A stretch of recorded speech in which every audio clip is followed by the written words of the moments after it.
Kalau belum subscribe juga segera ya, supaya kita bisa terus mengikuti channel ini. Saya menyampaikan sebuah firman yang saya berikan judul, Setelah Badai. Firman hari ini seperti nubuatan. Saya hendak bernubuat kepada badai taufan kehidupan. Bahwa di ujungnya, akhir setiap permasalahan kita itu terbit terang setelah gelap. Habis gelap, terbitlah terang. Lewati badai, ada damai. Saya tahu Tuhan sudah ada di sana, di hari esok kita. Jangan khawatir, jangan gelisah, Tuhan sudah ada di situ di depanmu. Sekalipun sekarang kita melihat hanyalah awan kelabu, waktu kita memuji, menyembah, waktu kita dengar firman Tuhan, mari beriman. Tembuslah awan itu, segala awan kegelapan. Lihatlah secercah titik terang. Tuhan itu sudah menentukan, sudah menyediakan satu titik terangmu. Titik terang itu namanya iman. Percaya enggak? Setelah badai Anda nanti itu, Tuhan akan sambut dengan malaikat. Sementara sekarang pun Anda tidak tenggelam karena ada Yesus di perahumu. Percayalah itu, percayalah dengan segenap hati. Ambil catatan, catat nubuatan-nubuatan dan pewahyuan-pewahyuan firman ini. Ayub pasal 42 ayat yang pertama sampai ayat yang ke-6. Jadi sekarang saya bahas 6 ayat. Ayub mencabut perkataannya dan menyesalkan diri, ayat pertama, Ayub 42. Maka jawab Ayub kepada Tuhan, aku tahu bahwa engkau sanggup melakukan segala sesuatu dan tidak ada rencanamu yang gagal. Firmanmu, siapakah dia yang menyelubungi keputusan tanpa pengetahuan? Itulah sebabnya tanpa pengertian aku telah bercerita tentang hal-hal yang sangat ajaib bagiku dan yang tidak kuketahui, kata Ayub. Firmanmu, dengarlah, maka akulah yang akan berfirman. Aku akan menanyai engkau supaya engkau memberitahu aku. Hanya dari kata orang saja aku mendengar tentang engkau. Tetapi sekarang mataku sendiri memandang engkau, ya Tuhan. Oleh sebab itu aku mencabut perkataanku, kata Ayub. Dan dengan menyesal aku duduk dalam debu dan abu. Ini kata-kata Ayub setelah badai yang luar biasa sudah. Tidak ada seorang pun di antara kita dicobai seperti Ayub. Orang ini mengalami yang di luar kepala. Seolah-olah di luar batas kemampuan manusia. Tapi buktinya Tuhan setia. Tuhan yang berfirman, kau tidak akan dicobai melebihi kekuatanmu. Di dalam kasus Ayub, Ayub diberikan kekuatan yang kita tidak miliki karena kita tidak dicobai seperti orang ini. Jangan takut, pencobaanmu itu pas-pasan. Tidak akan melebihi kekuatan. Nah, bukan hanya itu, kita harus isi hati kita dengan iman di tahun ini. Nggak usah lagi lihat ke belakang. Tahun lalu penuh dengan badai taufan. Saya ngerti, hidupmu penuh dengan badai di belakang itu. Hidup kita semua. Jangan menoleh ke belakang apa yang dipurbakalah. Lihatlah Tuhan hendak melakukan perkara yang baru, belumkah engkau mengetahuinya? Habis hujan, terbitlah terang. Setelah badaimu nanti ada damai. Bahkan ada upah. Udah. Tahun ini kita memandang ke depan ya, kita ambil iman.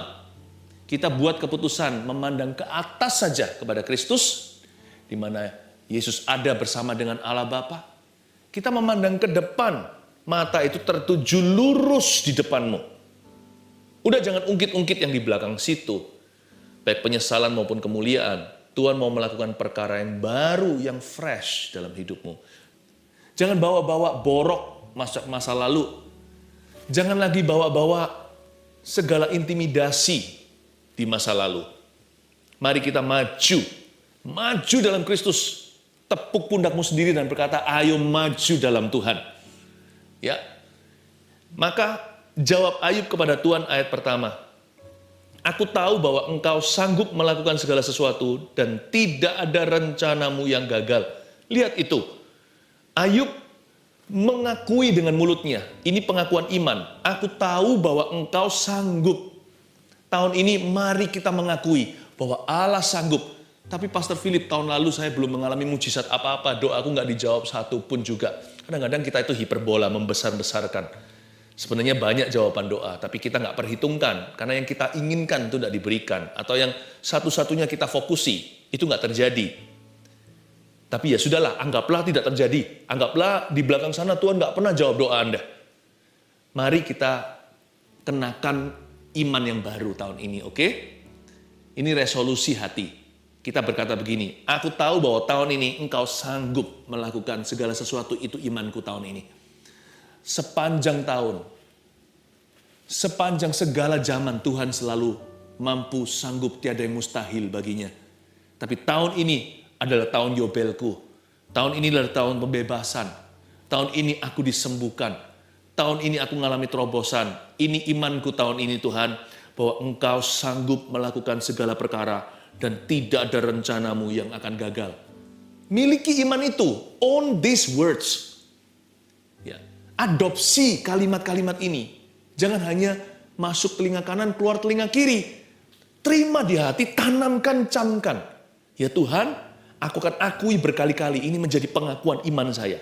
Aku tahu bahwa engkau sanggup melakukan segala perkara. Tapi bukan hanya itu loh ya. Ini kata-kata Ayub setelah dia keluar dari pencobaan besar. Lihat kalimat pertama, bunyinya begini ayat 2. Aku tahu bahwa engkau, titik-titik. Coba garis bawahi, aku tahu bahwa engkau. Setelah Ayub dicobai, dia keluar sebagai pemenang. Hasil utamanya bukanlah materi. Hasil pertamanya bukan berkat. Tapi pengenalan akan Allah. Dia berkata, aku tahu bahwa engkau. Kalau dahulu, aku tahu dari apa kata orang. Atau teori belaka. Bahkan kalau kita baca Alkitab, kita mendapatkan pengetahuan tentang Tuhan. Tetapi setelah kita dicobai, kita mengalami sesuatu yang nyata. Dan firman yang tadinya hanyalah pengetahuan belaka, berubah menjadi pengalaman pribadi. Makanya Ayub bisa bilang begini, sekarang aku tahu bahwa engkau. Knowing God, not knowing about God. Bukan kita tahu tentang Tuhan, tapi sungguh-sungguh mengenalnya secara pribadi. Mengenal Allah itu ada perbedaan besar dengan tahu saja. Hanya karena kita tahu tentang Tuhan bukan berarti kita kenal. Tuhan bisa dikenal lewat badai kehidupan. Waktu kita mengalami pencobaan, firman menjadi nyata. Firman menjadi daging dan darah, hidup di dalam diri kita. Kesetiaan Tuhan teruji. Makanya setelah badai itu, nomor 1 tuliskan ini. Semakin kenal Tuhan. Setelah badai, kita semakin kenal Tuhan. Itu buahnya. Saya nubuatkan ya, setelah badai kehidupan Anda akan semakin kenal Tuhan. Itu adalah trofi piala yang nilainya kekal. Itu melebihi segala sesuatu berkat duniawi atau materi yang tidak akan kita bawa waktu kita mati. Yang kita bawa nanti waktu kita meninggal dunia. Kita bawa ke sorga jikalau nama kita sudah tertulis dalam kitab kehidupan. Satu-satunya kita bawa ke sana. Dan nanti akan berubah menjadi mahkota kehidupan adalah pengenalan akan Tuhan. Yang kita bawa pulang ke rumah Bapak nanti hanyalah mengenal Dia. Saya nubuatkan. Ayo semuanya itu bergairah berkata, yes that's for me, itu untuk aku. Setelah badai, semakin kenal Tuhan. Baca ayat berikutnya, ayat 3. Firman-Mu, ini firman Tuhan sekarang. Ayub quoting ya, dia mengutip. Siapakah dia yang menyelubungi keputusan tanpa pengetahuan, disindir sama Tuhan. Siapa yang sok tahu tuh? Meskipun Ayub tidak berdosa dengan lidahnya, tapi Ayub sempat merasa, Tuhan kok begini ya? Nah Tuhan koreksi. Itulah sebabnya tanpa pengertian aku telah bercerita. Nah sekarang pengakuan Ayub, aku memang sok tahu, sok ngerti. Tanpa pengertian aku telah bercerita tentang hal-hal yang sangat ajaib bagiku dan yang tidak ku ketahui. Firman-Mu dengarlah, maka akulah yang akan berfirman. Tuhan ngomong sama dia, dengar dong Ayub, dengar dong. Kalau dalam hadirat Tuhan jangan ngoceh melulu. Lebih baik mendengar daripada berbicara. Kita dikasih 2 kuping, 1 mulut kok. Waktu menghampiri Tuhan, kata pengkhotbah, lebih baik datang untuk mendengarkan. Firman-Mu dengarlah. Listen. Maka akulah yang akan berfirman. Kebanyakan orang kan kita semua maunya didengarkan Tuhan. Tapi kapan kita mendengarkan Tuhan? Kita masuk hadirat Tuhan kamuflase, seolah-olah kita itu datang untuk mendengar firman. Padahal kita lebih ambisi untuk didengarkan oleh Tuhan. Tuhan, aku maunya gini, aku maunya gitu. Menurut aku begini, menurut aku begitu. Mana bisa maju imannya? Orang yang begitu hanya lihat badai sebagai awan gelap. Tapi orang yang mendengarkan Tuhan akan melihat blessing in disguise atau berkat di balik badai itu. Hanya orang yang dengar-dengaran dengan Roh Kudus yang bisa melihat dan menembus awan-awan yang gelap itu. Atau awan kelabu. Karena hanya firman Tuhan yang mencelikkan mata. Opini, pendapat manusia, perasaan kita itu nggak membawa maju atau menambah sehasta. Hanya orang yang mau mendengarkan firman Tuhan, dengarlah, maka akulah yang akan berfirman. Hanya orang yang begitu yang akan mengalami terobosan. Karena hanya Tuhan yang maha tahu. Hanya Tuhan yang sudah sampai ke situ. Hanya Tuhan yang bisa melihat sampai di sana. Tuhan ada di hari esok kita, di hari kemenangan, kita masih ada di pergumulan. Meskipun Tuhan masih beserta dengan kita dalam pergumulan kita. Tapi kita masih ada di pergumulan ini, kita belum mentas. Tapi Tuhan Yesus sudah ada di situ. Jadi kalau kita dengar firman Tuhan, siapa yang untung? Kita jadi tahu sesuatu yang seharusnya atau sepatutnya kita nggak tahu sebagai manusia yang tidak berdaya. Itulah sebabnya iman itu timbul dari pendengaran bukan melihat. Karena yang kita lihat hanyalah awan kelabu. Makanya dengar-dengaran dengan Tuhan. Faith comes from hearing. Bukan hanya mendengar loh ya. Tapi dengar di sini, berkali-kali Tuhan itu ucapkan, dengarlah maka akulah akan berfirman. Sudah suruh dengar, Tuhan berkata, aku mau ngomong nih, aku mau berfirman.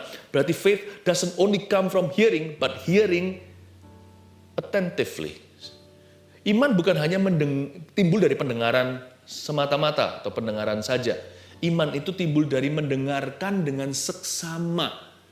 Karena itu kalau kita mau punya iman, dan melihat perkara-perkara ilahi setelah badai kita, badai kehidupan.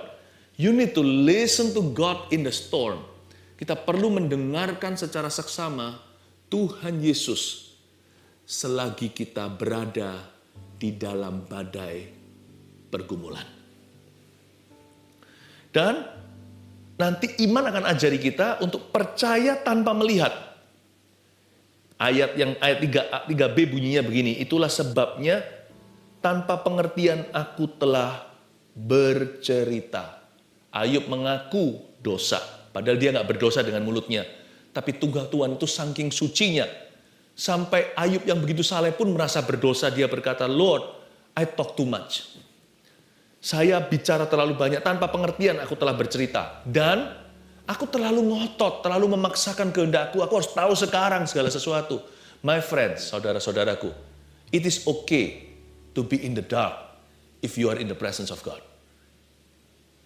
Nggak apa-apa loh, kita itu berada dalam kegelapan. Bukan kuasa kegelapan loh ya. Kalau itu nggak boleh, itu setan. It's okay, nggak apa-apa kita berada dalam kegelapan asal kita berada bersama dengan Kristus dan di dalam Kristus. Nggak apa-apa loh kita nggak tahu segala sesuatu. Sekarang juga harus tahu. Aku harus ngerti hari ini. Nggak apa-apa.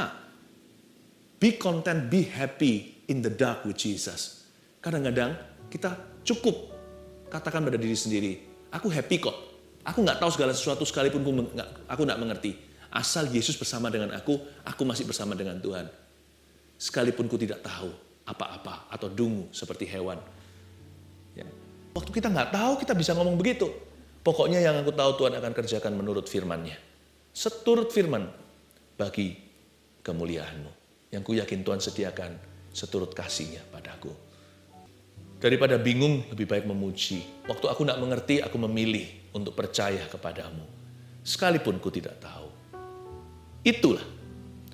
Ketika kita berada dalam ketidaktahuan, bahkan cenderung kepada kebingungan.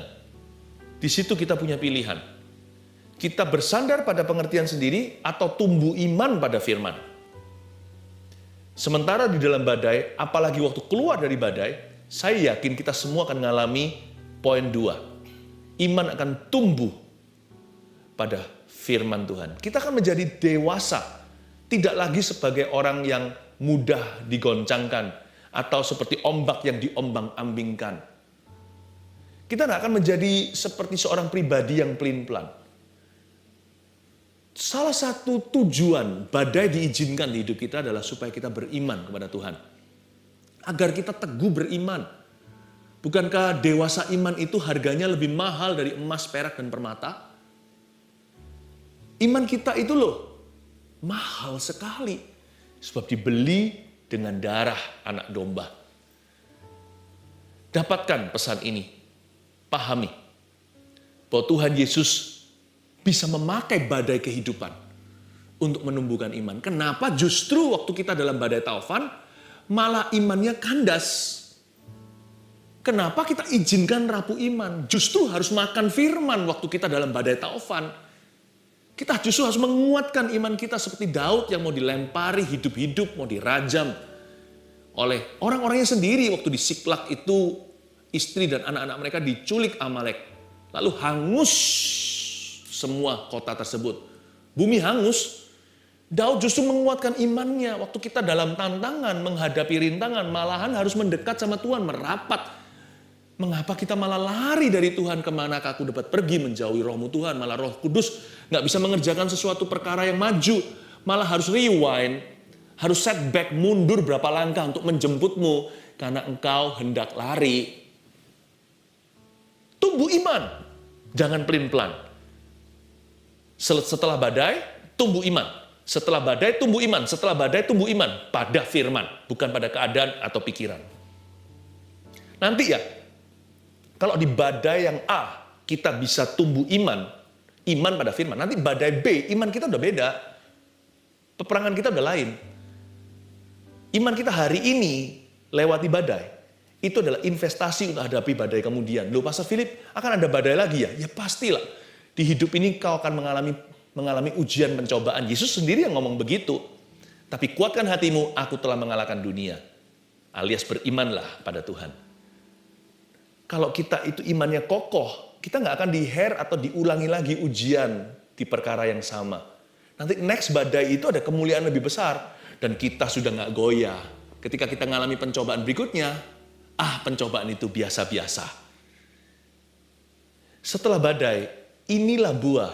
Ini yang dicari oleh Tuhan dan yang harus kita usahakan di akhir setiap permasalahan. Ya. Yang ketiga, kita akan baca dulu ayat yang kelima. Hanya dari kata orang saja aku mendengar tentang engkau. Tetapi sekarang mataku sendiri memandang engkau, kata Ayub. Oleh sebab itu aku mencabut perkataanku, dan dengan menyesal aku duduk dalam debu dan abu. Jangan perhatikan kata menyesalnya, perhatikan kata dia duduk dalam debu dan abu. Hebat ya, setelah badai, Ayub bukan lari, malah duduk di hadirat Allah. Nomor 3, setelah badai mendapatkan kepercayaan Tuhan. Yang duduk dalam lindungan yang maha tinggi, yang bernaung dalam naungan yang maha kuasa akan berkata, kataku tentang Tuhan, gunung batuku, kekuatanku, kota bentengku. Itu Mazmur Daud. Arti rohani duduk di sini itu artinya tested, teruji, secure, aman. A seasoned believer atau seorang orang percaya yang didewasakan imannya. Ketika Yesus Kristus bangkit, dikatakan naik ke sorga, duduk di sebelah kanan Allah Bapa. Lalu ada ayatnya juga jauh sebelumnya, pemazmur pernah menubuatkan bahwa engkau akan duduk dan musuhmu akan dijadikan tumpuan kakimu. Engkau duduk saja hingga Tuhan menyerahkan musuhmu diinjak di bawah kaki. Kata duduk di situ, duduk di sebelah kanan Allah Bapa, itu berarti with authority, dengan otoritas.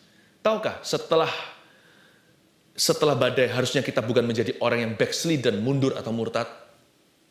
Harusnya kita menjadi a seasoned soldier atau menjadi seorang tentara yang banyak dekorasi pangkatnya karena pernah perang ini, perang itu, pernah diutus ke medan peperangan tertentu. Sedangkan rookie atau seorang pejuang yang baru belum pernah mencicipi medan peperangan. Sekalipun sama-sama pegang senjata, tetapi seorang yang sudah menjadi veteran, seorang yang menjadi pahlawan mendapat hormat yang berbeda. Tahukah, di alam sorga, dalam alam roh, juga ada orang yang punya otoritas lebih, sekalipun kita semua sama-sama dikasihi. Waktu Ayub duduk dalam debu dan abu, dia bukan bertobat dari dosa tertentu. Hari itu dia berkata, I'm staying with you. Aku tetap bersama dengan Tuhan. Setelah badai ini berlalu, ini kan di transisi ya, ayat 1-6 ini persis di penyeberangan. Ayub belum sungguh-sungguh menyeberangi Laut Merah atau Sungai Yordan. Dia masih ada di transisi. Sementara dia bicara ini, dia masih setengahnya berada di dalam pencobaan. Hanya kali ini sudah ketemu Tuhan. Sebelumnya kan dia cari-cari, di mana Tuhan? Where are you? Where are you? Why are you silent? Kenapa engkau diam dalam pencobaanku? Kenapa engkau diam saja dalam pergumulan saya? Jadi dia sekarang sudah hampir mentas, tapi masih ada di dalam kekelutan jiwa. Paling tidak fisiknya masih begitu. Semua yang hilang belum kembali. Nah, waktu itu Ayub berkata, aku duduk dalam debu dan abu. Nanti setelah aku keluar, waktu aku pulih, engkau akan dapati aku duduk di dekatmu. Aku tidak lari. Itu yang disebut mendapatkan kepercayaan Tuhan. Dia nggak mau jadi orang yang hilang setelah pencobaan.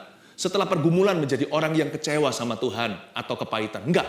Dia mau jadi orang yang bisa cerita pada generasi berikutnya. Dia nggak tahu nanti gimana dia pulih, tapi dia sudah bertekad. Aku akan cerita sama orang-orang yang datang sesudah saya.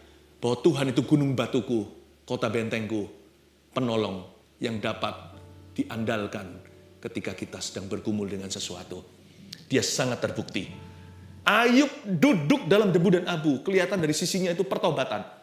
Tapi dari sisi Tuhan itu kepercayaan. Ayub mendapat kepercayaan Tuhan. Saya yakin kalau Anda lolos atau lulus dari badai yang sekarang, kayaknya ada berkat besar menanti Anda.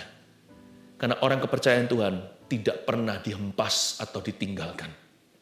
Setelah Yesus puasa 40 hari, lalu dilayani oleh para malaikat, siap-siap malaikat akan datang untuk melayani Anda dan rumah tangga Anda. Karena orang yang mendapatkan kepercayaan Tuhan, mendapatkan segala-galanya. Orang yang teruji, dihormati. Orang yang pengalaman, punya otoritas untuk berkata kepada yang lainnya, dan bersaksi dari kehidupannya, dan menjadi panutan, teladan, dan kekuatan bagi orang lain yang bergumul sama seperti dia. Namun demikian, Anda sudah lulus di hadapan Allah. Ayo lulus ujian. Jangan mau kita on and off dengan Tuhan. Jangan lari, jangan kecewa, jangan putus asa, jangan kepahitan, jangan menghujat Tuhan. Jangan marah sama sorga. Tahukah pencobaan itu adalah cara lain Allah ingin mendewasakan iman Anda. Sebentar lagi ada wisuda. Di mana ada ulangan, itu berarti sebentar lagi ada yang namanya graduation. Ada perayaan wisuda mahasiswa. Anda adalah mahasiswa sorga, siswa-siswa firman. Setiap kita adalah murid-murid Yesus. Kalau kita ditempa, jangan kita menjadi orang yang berubah imannya atau berubah setia. Malahan duduklah dalam debu dan abu pun aku tetap di situ. Sampai badai berlalu, aku mau jadi orang kepercayaan Tuhan. Betapa besarnya berkat yang menanti orang-orang kepercayaan. Ini itu dipercayakan sama Tuhan. Ini semua diserahkan ke tangannya. Bukankah demikian? Orang yang punya 5 talenta ditempa, tentunya banyak sekali rintangan. Tapi karena dia setia, dikasih 10 kota. Coba lihat nanti ya ke depan hidupmu. Seperti Ayub. Anda dipercayai ini dan itu oleh Roh Kudus. Tuhan Yesus ada di dalam kehidupan Anda. Pegang erat-erat di dalam badai. Asal dia di perahumu, perahumu tidak akan tenggelam. 1, 2, 3, setelah badai semakin kenal Tuhan. Katakan amin. 2, setelah badai tumbuh iman pada firman. Dan setelah badai mendapatkan kepercayaan Tuhan. Bukankah itu cerita hidup kita? Banyak di antara kita mengalami yang lalu badai-badai taufan. Lihat di mana kita hari ini. Semua karena kita lulus di masa lalu. Maka ada hari ini berkat-berkat Kristus. Ayo lulus lagi, berkat Kristus menantimu. Haleluya.